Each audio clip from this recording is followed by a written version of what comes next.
Assalamualaikum warahmatullahi wabarakatuh. Salam sejahtera untuk kita semua.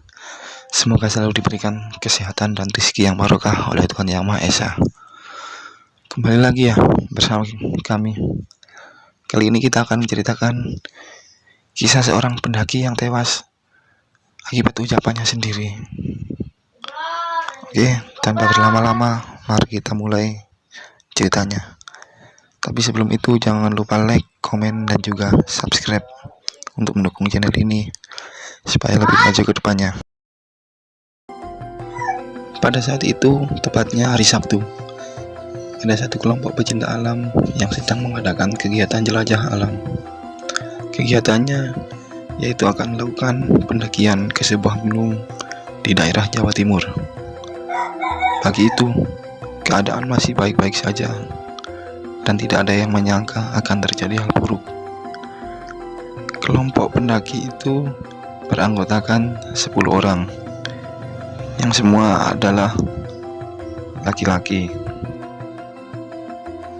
Pukul 4 sore mereka melakukan pendakian, berbekal pengalaman dan juga nasihat dari warga sekitar untuk selalu menjaga ucapan dan perbuatan selama melakukan pendakian. Jalur yang mereka lalui adalah yang biasa dilewati oleh para pendaki lainnya.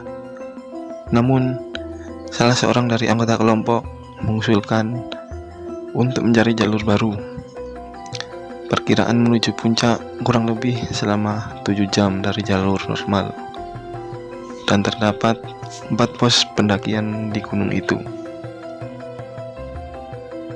Mereka mulai melakukan pendakian sambil bersenda gurau seadanya dan mengingat-ingat nasihat dari warga sekitar. Namun ada satu anggota yang tidak menghiraukan nasihat tadi. Ia terus berkata kotor selama pendakian, padahal sudah diingatkan oleh anggota kelompok lainnya. Tepat pada waktu maghrib, mereka semua berhenti untuk sholat dan juga makan. Mereka berhenti selama 1 jam. Rute yang mereka lewati ini benar-benar rimbun dan belum pernah dilewati sama sekali. Suasana malam ditambah kabut yang semakin tebal membuat suasana semakin menyeramkan. Jurang di sisi kanan dan kiri juga terlihat sangat dalam. Di sisi lain, mereka hampir saja berkelahi akibat ketidakcocokan dalam mengambil jalur.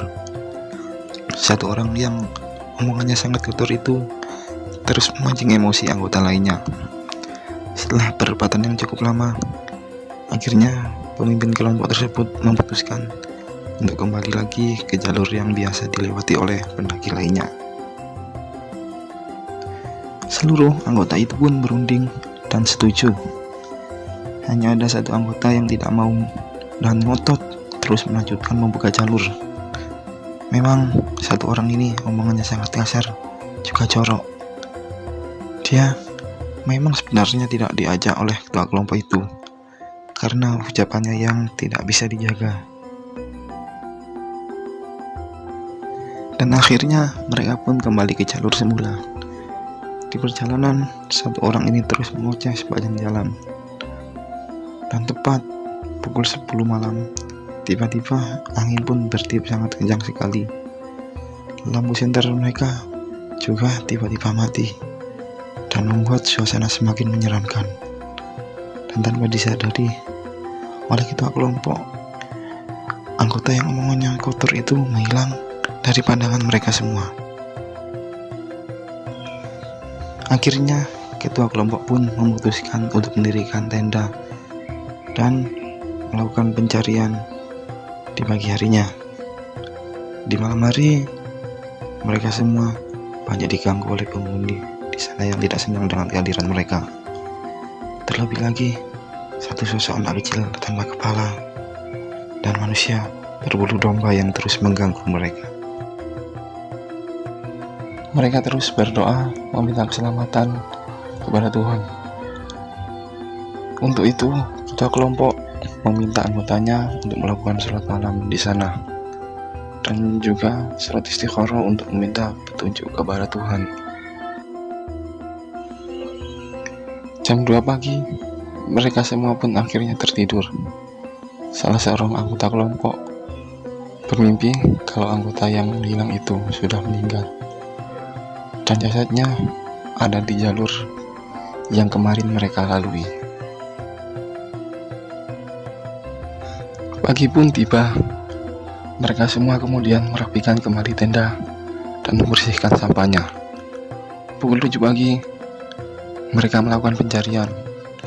Berbekal dari mimpi tadi, mereka kembali menyusuri jalur yang mereka lalui kemarin. 5 jam pencarian belum juga menemukan keberadaannya.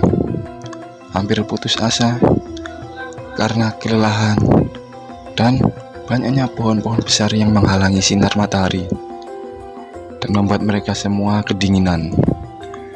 Akhirnya pun mereka berhenti sejenak untuk beristirahat dan mengisi perut dengan bekal yang tersisa.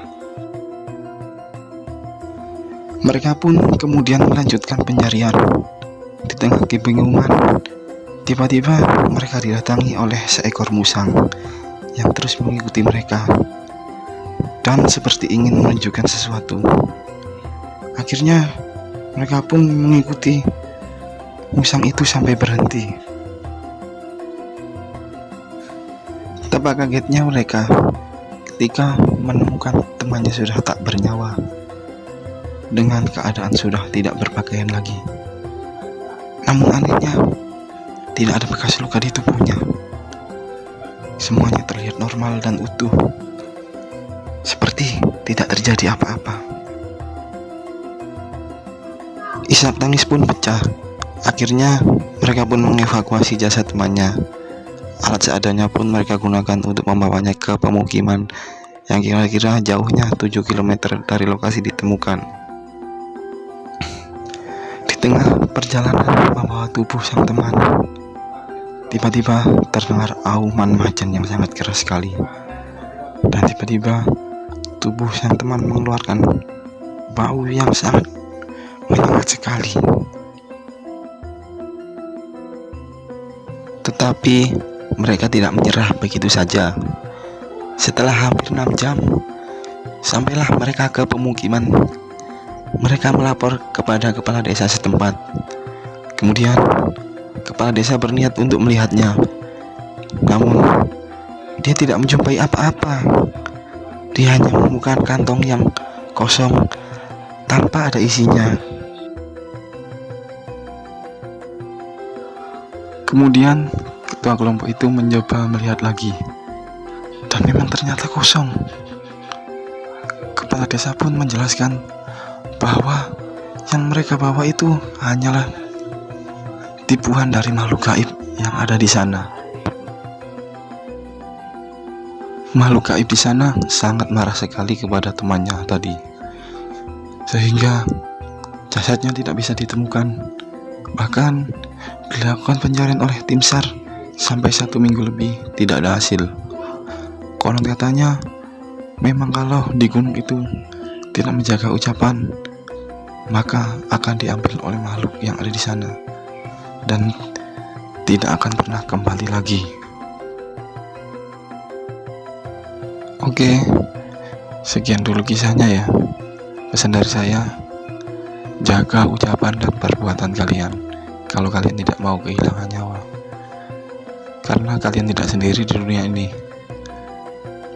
Juga dengarkan nasihat warga sekitar jika kalian ingin melakukan pendakian atau jika ingin pergi berwisata di tempat yang dianggap keramat atau mistis oleh warga sekitar. Dan jangan merusak apapun yang ada di sana. Kita tidak tahu di sana ada makhluk apa saja. Jika kita membuat mereka marah, bisa saja nyawa kita yang diambil oleh mereka. Oke, sekian dulu. Jangan lupa like, komen, dan subscribe ya. Assalamualaikum warahmatullahi wabarakatuh. Salam sejahtera.